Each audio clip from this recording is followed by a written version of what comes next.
Dans cette vidéo, on va voir ensemble 5 erreurs que tu commets certainement et qui peuvent être la cause pour laquelle ta perte de poids ne se passe pas exactement comme prévu.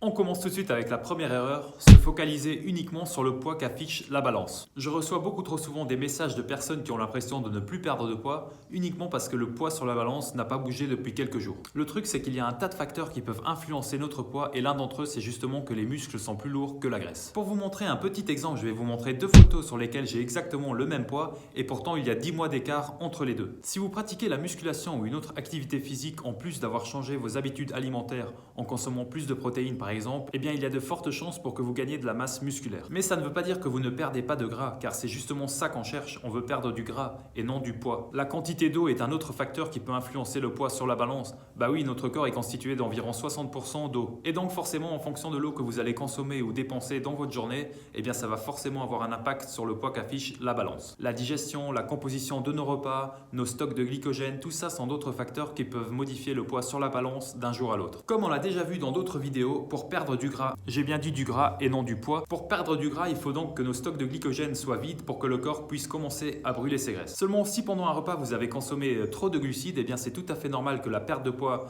se bloque, que vous commencez à stagner pendant quelques heures ou quelques jours. Il faudra attendre que vos stocks de glycogène se vident à nouveau pour que la perte de poids reprenne. Comme on peut le voir, le poids qu'affiche la balance ne veut absolument rien dire et ça ne fera que vous démotiver si vous avez tendance à vous peser trop souvent. À la place, essayez plutôt de prendre vos mensurations et vous verrez que là, il y aura du changement. Vous pouvez par exemple très bien perdre quelques centimètres de tour de taille alors que le poids sur la balance n'a pas changé. On arrive déjà à l'erreur numéro 2, pensez uniquement aux calories. Bon, si vous regardez mes vidéos, vous devez sans doute savoir que pour perdre du gras, la qualité des calories est plus importante que la quantité. En tout cas, selon moi. Imaginons par exemple que vous êtes en cétose, c'est-à-dire que vous êtes en mode brûle-graisse et votre corps commence donc à brûler ses graisses pour vous fournir de l'énergie à cause de l'absence de glucose. Si par exemple maintenant vous allez consommer 2000 kcal de protéines ou de lipides, eh bien votre corps continue d'être en cétose parce qu'il n'y a aucun apport en glucides. Mais si au contraire vous allez consommer 2000 kcal ou même moins que ça de glucides, donc de pain, de pâtes, de riz, etc., eh bien vous ne serez plus en cétose et la perte de gras se bloque instantanément. Et c'est pour ça d'ailleurs que la plupart des gens stagnent malgré leur déficit calorique. Donc très important, faire attention à ce que l'on mange avant de faire attention à la quantité. Ce qui nous amène justement tout droit à l'erreur numéro 3,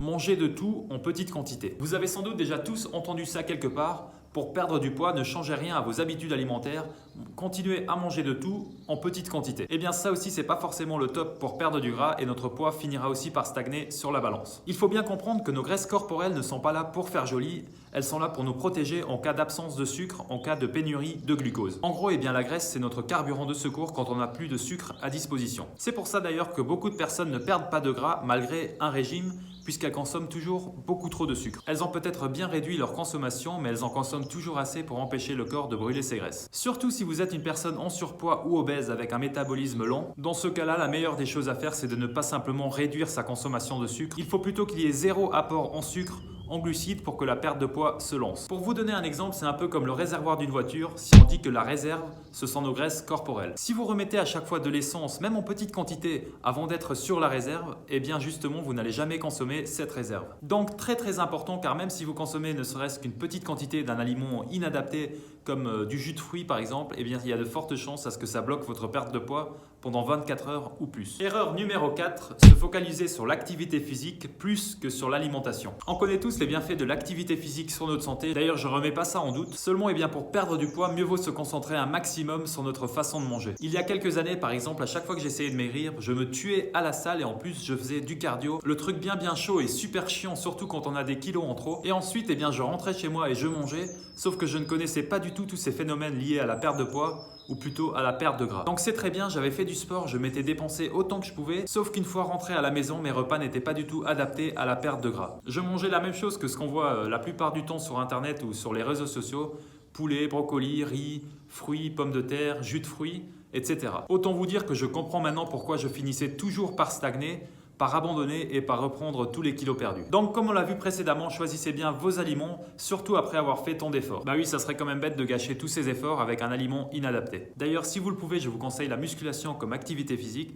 puisqu'elle permet d'augmenter le métabolisme, de développer votre masse musculaire et donc par conséquent favoriser la perte de gras. On arrive déjà à la cinquième et dernière erreur, consommer des produits sans matière grasse. Le problème avec les produits faibles ou sans matière grasse, c'est qu'il faut bien leur donner du goût à ces produits justement pour pouvoir les vendre. Seulement si on retire le sucre et le gras d'un aliment, eh bien au niveau du goût, c'est pas vraiment l'extase. Bah oui, autant manger du papier ou du carton. Du coup, que font les industriels pour donner du goût à ces produits sans matière grasse? Exactement, ils ajoutent du sucre. Et est-ce que le sucre est l'idéal pour favoriser la perte de gras? Eh ben non. Mais bon, d'un côté, ils ont tout intérêt pour que ça ne fonctionne pas, puisque si ces produits-là marchaient vraiment, eh bien il n'y aurait plus autant de personnes en surpoids ou obèses, et du coup, ils n'auraient plus d'intérêt à vendre ces produits. Je sais pas si vous me suivez, mais pour moi, c'est plutôt logique. Enfin bref, encore une fois, je n'ai absolument rien contre les glucides naturels qui sont d'ailleurs excellents pour notre santé. Seulement ici, je parle bien dans une optique de perte de poids, et dans ces cas-là, il vaut mieux éviter le sucre pour des raisons que j'ai déjà citées précédemment, et aussi dans un tas d'autres vidéos, donc je ne vais pas me répéter. Bah voilà, c'est déjà la fin de cette vidéo, j'espère vraiment qu'elle vous a aidé. Si c'est le cas, bien sûr, n'oubliez pas le petit pouce bleu. Vous pouvez aussi vous abonner, activer les notifications et me suivre sur les réseaux sociaux pour ne pas rater mes prochaines vidéos. Moi, je vous dis à la prochaine, et surtout n'oubliez pas qu'il n'est jamais trop tard pour changer. Bye. So many times I don't know which way to go. Seem like all my life I've been surrounded by lazy folks.